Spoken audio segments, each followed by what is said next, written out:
करते हैं board paper 2018 का क्वेश्चन नंबर 25 का फर्स्ट पार्ट। तो इसमें कह रहा है कि in an equilateral triangle A B C D is a point on side B C such that B D is equal to 1/3 B C. Prove that 9 AD square is equal to 7 AB square. तो सबसे पहले इस question को prove करने के लिए हम एक डायग्राम बना लेते हैं। तो सबसे पहले लिखते हैं क्वेश्चन नंबर 25। तो जो डायग्राम है वो कुछ इस तरीके से बनने वाला है।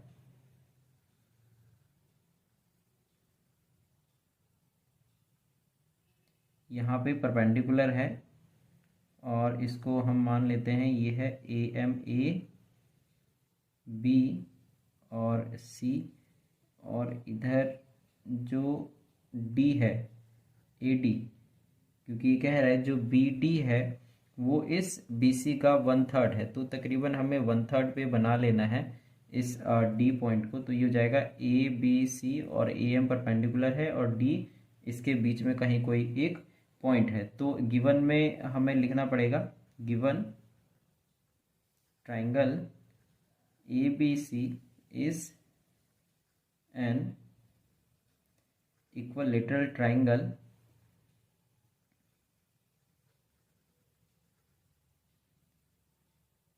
in which BD is equal to 1/3 BC। और हमें टू प्रूफ करना है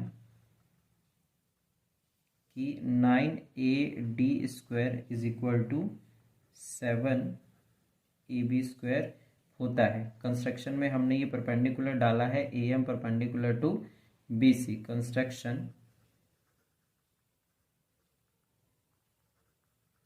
AM परपेंडिकुलर टू BC। अब इस करते हैं इस क्वेश्चन को प्रूफ। तो सबसे पहले हम क्या करेंगे, जैसे यहाँ पे इन ट्राइंगल ADM लेंगे। इन ट्राइंगल ADM जो AM है ये परपेंडिकुलर है BC का, तो इसका मतलब ये हो गया कि यहाँ पे 90 डिग्री है। तो वही बात हम यहाँ पे लिख देंगे, angle AMD is 90 degree। Therefore, by Pythagoras theorem,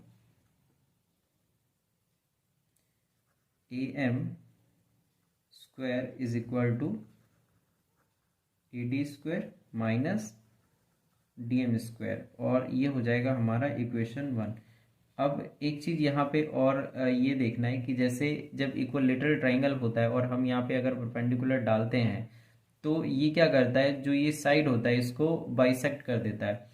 तो वही चीज़ हम यहाँ पे लिख लेंगे कि we know that in equilateral triangle perpendicular drawn to any side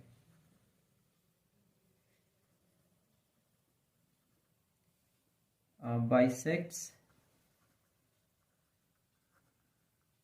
that side। Therefore BM is equal to MC, या तो फिर हम ऐसे बोल सकते हैं कि BM और MC ये दोनों इक्वल है और ये दोनों BC/2 के इक्वल है। और क्योंकि ये इक्विलेटरल ट्राइंगल है तो जो BC है वो AB के इक्वल हो जाएगा। तो ये AB/2 भी हम ये लिख सकते हैं और ये हो जाएगा इक्वेशन 2। अब हम चलते हैं इन ट्राइंगल ABM में, मतलब जो ये ट्राइंगल है ABM इसके अंदर, तो इसके अंदर भी जो AMB है ये 90 डिग्री है। तो अगर हम पाइथागोरस थ्योरम यहाँ पे अप्लाई करें तो बाय पाइथागोरस थ्योरम जो AB है AB square is equal to AM square, क्योंकि ये हाइपोटेन्यूज है तो ये हो जाएगा परपेंडिकुलर, प्लस BM स्क्वायर। और जो AM स्क्वायर है ये हमने यहाँ पे निकाला था इक्वेशन 1 में, AD square minus DM square plus जो BM है तो इस बी एम को हम लिख सकते हैं A B upon two, A B upon two, और ये स्क्वायर में है तो ये हो जाएगा इसका होल स्क्वायर।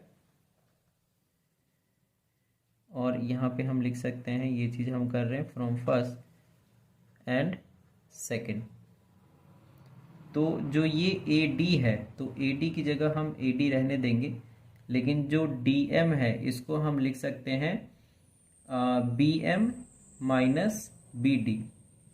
तो इसको हम लिख लेंगे B M minus B D इस डी एम की जगह पे, और इसके ऊपर स्क्वायर है तो हम यहाँ पे स्क्वायर लगाएंगे, plus A B square upon two का स्क्वायर 4 होता है।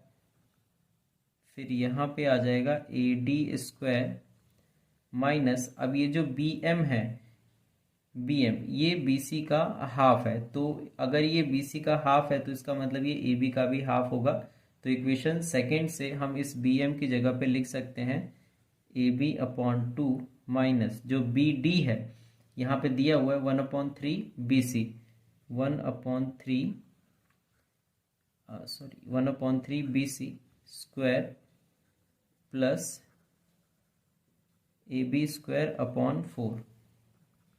तो ये आ जाएगा A D square minus A B upon two, और जैसे यहाँ पे माइनस 1/3 बी सी है, तो जो बी सी, क्योंकि इक्विलेटरल ट्राइंगल है तो इक्विलेटरल ट्राइंगल में ये तीनों साइड एक दूसरे के इक्वल होंगे, तो हम यहाँ पे इस बी सी की जगह ए बी लिख सकते हैं। तो बी सी को 1 से मल्टीप्लाई करेंगे तो ये बी सी आता और इसके नीचे आता 3, तो क्योंकि बी सी को हमने ए बी बना लिया तो इसके नीचे हम 3 लिख सकते हैं, और इसका whole square plus A B square upon 4।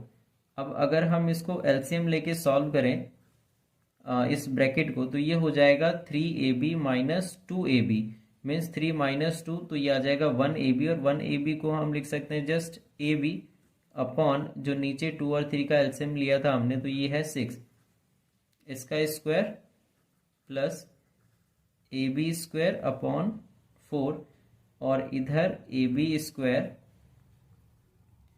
तो अब हो जाएगा A D square minus A B square upon 36 plus A B square upon 4, और इधर हो जाएगा ए बी स्क्वायर। अब यहाँ पे अगर हम इस दोनों को सॉल्व करें तो 36 और 4 का एलसीएम लेंगे तो ये हो जाएगा 36, तो ये हो जाएगा प्लस 9 माइनस ए बी, मतलब ए डी स्क्वायर